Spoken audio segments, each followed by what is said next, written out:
Alrighty, ladies and gents, we have the official breakdown of the Battlefield 6 reveal. Now, I just posted a general kind of go-over of everything. Well, it's essentially the full stream, but I want to make this one that is a bit more compressed and refined to get you some important details. So, I'm just going to say it right now because this is probably some of the best parts. The open betas and the early access betas. Right now, if you watch any of the verified Battlefield streamers on Twitch or anything else like that, you can get access to an early access build that will be going from August 7th to the 8th. It'll be an early access beta that if you watch Twitch streamers and get the Twitch drops and early access, you can get into that for those 2 days early access. But there will be open betas following on August 9th and 10th, right after the early access beta, and there will be another full access beta, or full open beta, from the 14th to the 17th of August. And flat out, Battlefield 6 releases on October 10th of this year. So it is very, very close. Like 2.5, 3-ish months. I forget the math officially. Either way, let's go ahead and get into some of these stuff they talked about. So first off, the story. It is 2027, so officially it is semi-modern, a little bit ahead, but otherwise close to home. NATO is being abandoned by several European countries, and the world is in turmoil from the power vacuum left as a result. The world is starting to be controlled by more advanced private military companies, mainly the named Pax Armada, which sounds like it's just Blackwater 2.0, being that it seems like the Pax Armada is less concerned about following the Geneva Convention. Straight up as well, just this visual trailer, I loved this one purely because of the music. Limp Bizkit's Just Another One of Those Days, or I forget, Break Shit, I forget the official name at this point, but it's one of those very recognizable songs. They absolutely killed with this one. I was literally headbanging live on stream. You may have not seen it, but I was into it. I just got to commend them for that music choice because that more metal in modern day, please. We just need more metal all out. Now to the bones. Battlefield is back to how it was before in the gold standard of Battlefield and class systems. So we do have classic Battlefield classes, the Assault, Engineer, Support, and Recon, but we also have that nifty little thing about the shared weapon pools. So classes will have exclusive weapons, gadgets, and deployables, per the usual. However, we will be getting like Battlefield 4 had, where we have carbines, DMRs, shotguns, a separate array of weapons that are shared between all, but some that are exclusive. So to break it down, Assault. They are fast movers with small-unit explosives through a GL, or I should just say straight up, a grenade launcher. As well, they focus on assault rifles and seem to have a nifty perk about having 2 primary weapons as teased. Then Engineer is straight up anti-vehicle. They have all the rocket launchers, as well as lock-on anti-air launchers, as well as the repair tool, and being the only one that can heal friendly repairs, or heal friendly vehicles, gadgets, and equipment, as well as mounts. Then we get into support. The LMG's medic is back. We have support with LMGs. They are the source of all heals, revives, support, and ammo. It's just sounding great. Not to mention, of course, Recon being sniper rifles, Recon drones, C4, and laser designators to pull the nifty little bit from Bad Company 2, where you can laser designate a target and hit it with an unguided rocket like an RPG, which this always was something I loved hearing in Battlefield. I tried to pull a live example from Stone Mountain 64 stream, but sadly he stopped looking at attachments when I wanted to, so to go over attachments, basically you have a limited amount of points to advocate for your weapons. If you wanted to put a bunch of basic attachments, just a slight bump to stability, a small 1x red dot or something like that, it's not worth a lot of points. However, if you want to do something like a hefty recoil reducer and a 4x scope, maybe an extended mag, that may be the limit of what you can do due to higher value points, not allowing you to exceed the total. Think of kind of like how Black Ops 2 had the 10 for 10 system, except think of things having different values as opposed to just one thing.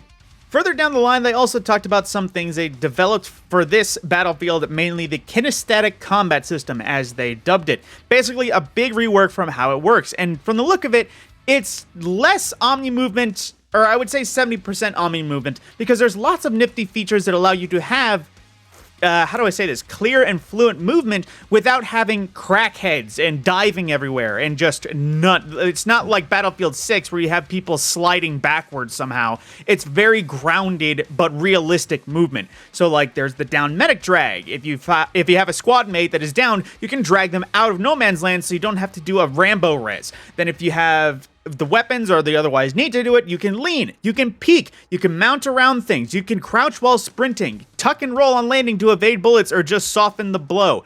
It sounds like they're developing a very modernized but grounded movement system that is realistic enough that you can accept that people can do this without looking completely ridiculous. They also mentioned bits about vehicles and being tuned to be simpler for anyone while still requiring precision, but they also included nifty little bits about a hitch-a-ride system that it can allow people to just latch onto vehicles and carry on with squad mates, so that problematic issue of you having a tank and a bunch of randos being in your tank so none of your squad mates can fit in, well, that solution has been solved at least a little bit, so you can be on the tank without being in the tank. And as a whole, destruction, top and bottom, has been reworked to be full, because something that people noticed with 2042 was that you can destroy a lot of walls and roofs, but a lot of systems or a lot of buildings would still stay up even after putting very heavy ordnance on site. But with this destruction, if somebody's above you, you can blow out the floor below them. If somebody's below you, you can hit the floor out with a sledgehammer and get a line of sight on people below you. If you want to get through a wall, you can blow a wall. If you want to just collapse the building and clear the entirety off the map, you can collapse the building. Everything is up for grabs when it comes to destruction, and that is great. They also go into details regarding maps and what we have available right off the start. I won't get into some of the details in case you want to be a little bit fresh, also because I straight up forgot some of the names and details, but one important one is that one shown right there. We have 9 maps coming at launch with more on the way, but one included is remastered FIRESTORM from Battlefield 3 and Battlefield 4. That amazing freaking map, and I am super hyped for it. My only hopes is that, of course, we can get some more of the standard, I wouldn't say Metro, just because we've had so many Metros, we could use a break from it for at least a little while, but I would love to see Operation Locker come back in this modern day and age. Speaking of maps, there is modes. We have the variety of standard Battlefield modes: Conquest, Breakthrough, Rush, as well as smaller scale ones like Team Deathmatch, Squad Deathmatch, Domination, King of the Hill, and they're also introducing a new one that sounds like, well, they dubbed it Escalation, which sounds like it's going to get more and more fast-paced. So maybe start on foot only with just ground-based, then you get a few vehicles, maybe then get a few tanks down the way, the enemy gets air support while you don't. Who knows? They just mentioned it by name and saying there's the new mode of Breakthrough that escalates and has a big climactic end once you get to it. So I am kind of excited for that. But there is another great thing, and that is the Portal. It is a new generation Battlefield, essentially forged from Halo, with custom expansive game creation. So you can make completely new crazy maps. They even showed an example of what they made, like Speed Halo, parachuting gauntlets, flying gauntlets. I could go on about some of the things they show, but essentially the Portal is now a brand new forge for Battlefield that has very expansive limits. You can mess with the maps, create entirely new maps, as well as bend the rules for every game mode. So like they show, if you wanted a one-shot pistol game play, you can have a one-in-the-chamber essential game mode. They hold no bars. They pretty much said, if you can make it, you can in this new Portal. Another thing they mentioned is something that I was honestly not expecting, because I just kind of assumed that it was, no longer there. But there is going to be a single-player experience with this Battlefield. Sorry, I'm just live recording the screen, of course. But either way, single-player experience. I fully did not expect that, just because of the fact that modern games seems to be like, you care about the shooter, so we're only giving you the shooter. So, big freaking W from DICE, Battlefield, and everyone involved with Battlefield 6. Just having a single player was such a shock to me that it instantly might have cured my depression for the next 2 weeks. But either way, that is, of course, great news. However, there isn't much else to discuss. The only other things they discussed was a teaser for potentially FIRESTORM. Let me see if I can pull that up. So they give this teaser right here, which teases not only the possibility of an LA map or Los Angeles, because palm trees everywhere, pools, and just the general background, it looked like Hollywood Hills, but also possibly the return of FIRESTORM, that battle royale from Battlefield 5 that initially was pretty solid, but it just didn't land. But maybe this time around, maybe it will hit a lot different than before. Either way, I want to reiterate that detail about before with the open beta. Let me pull out that screen. Open betas for Battlefield 6, if you watch creators currently during the event, if you watch for at least an hour according to Twitch, you will earn an early access key to play on the 7th to the 8th of August, just in a week for an early access beta, as well as purely open betas on the 9th and 10th, as well as the 14th to the 17th. At that point, you can just play, you don't have to do anything, you can just load it up and play yourself. And I'm not gonna lie, I've been watching Stone Mountain in the background, actually keeping track of this. It looks so good. There's a variety of other changes that you can only see when gameplay happens, like third-person free look while flying, respawn timers on vehicles, so you can actually see when they're not coming back, not just waiting until eventually they come back. Of course, some things never change, like spamming the button just in expectance of a vehicle to show up. My man Stone Mountain, you were doing the classic Battlefield spam the button, hope to get a vehicle.